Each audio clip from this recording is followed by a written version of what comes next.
I have two heroes or two motivators for me who believe it in that way, and therefore I believe them. I follow them and I believe them. Ja mám hrdinov, dve postavy veľké, ktorým verím a preto tomu verím aj ja, čo oni hovoria.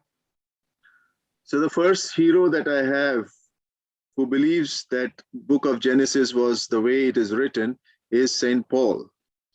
Prvého hrdinu, ktorému verím, že kniha Genesis je pravdivá, prvým hrdinom je pre mňa svätý Pavol.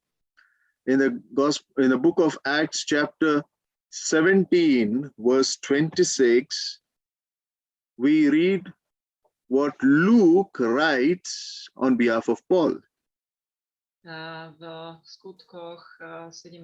kapitole 26. verš čítame, čo Lukáš zapísal o svätom Pavlovi. Teda aký výrok. So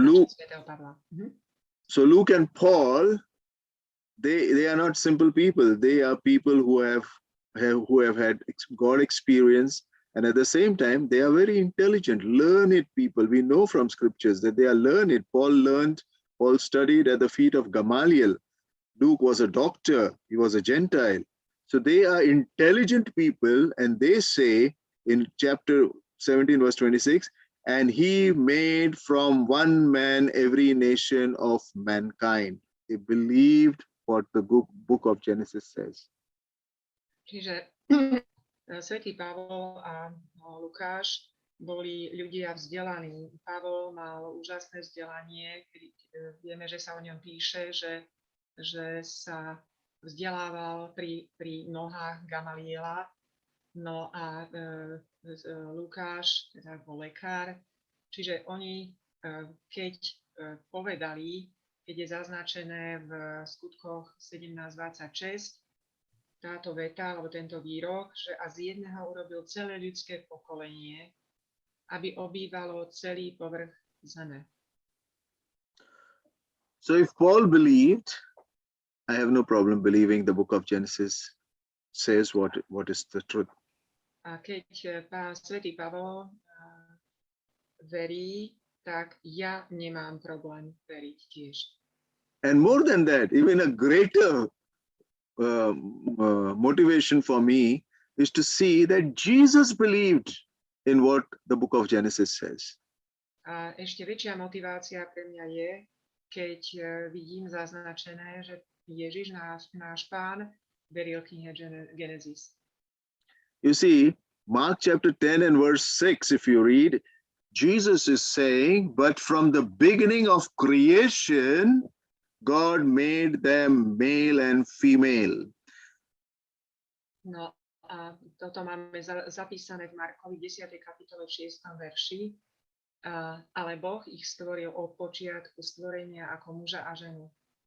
So Jesus says, there was a beginning to this creation. He accepts that beginning to creation, and he made, which means God began this creation. Jesus accepts it.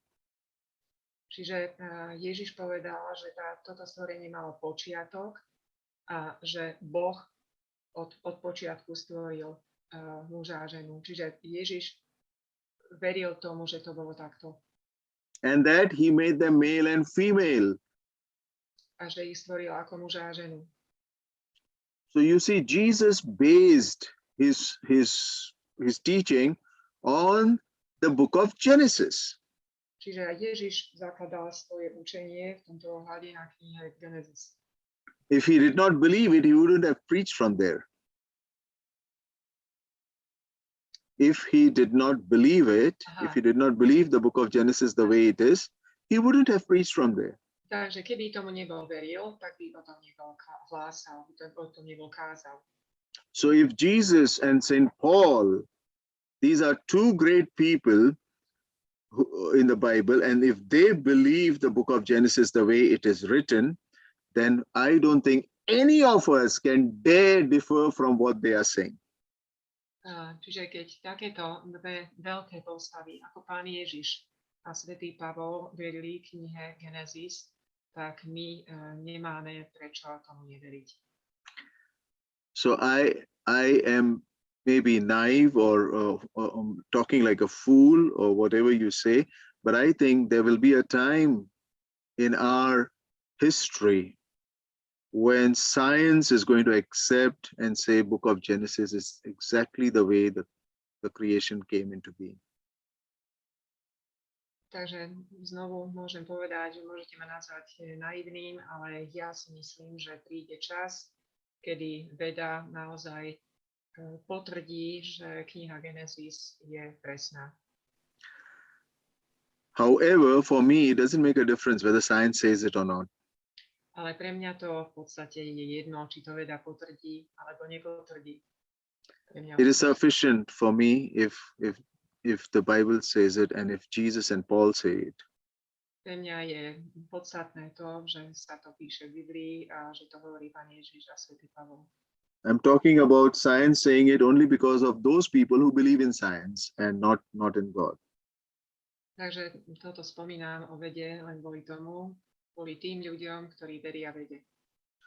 So if we believe in God, it doesn't mean we do not believe in science. Takže keď človek verí Bohu, tak nemusí veriť vede.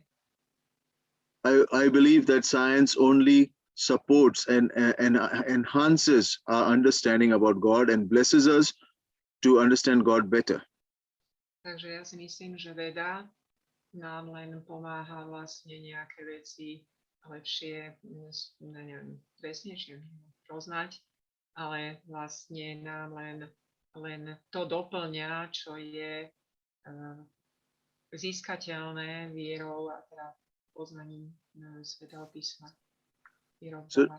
So to summarize, the second part of what I said is I believe not just the book of Genesis, but everything that is written in the Bible is the way it is, and we have to accept it without complicating matters. Takže, aby som sa zasumarizoval druhú časť toho, čo sme si povedali, je, že verím tomu, čo je napísané v knihe Genesis. The next part I want to briefly speak about, which is also very important, is that the angels long for us to proclaim the Bible in faith.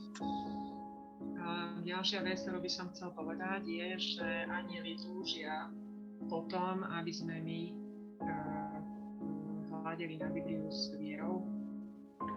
The difference between you and me and the angels, difference between us and the angels is, angels believe because they have seen, we believe because we have not, although we have not seen. Takže rozdiel medzi nami a anjelmi je, že anjeli veria, pretože vedia, a my veríme, aj keď nevidíme. And this is a huge difference in heaven and earth. A to je veľký rozdiel medzi nebom a nami.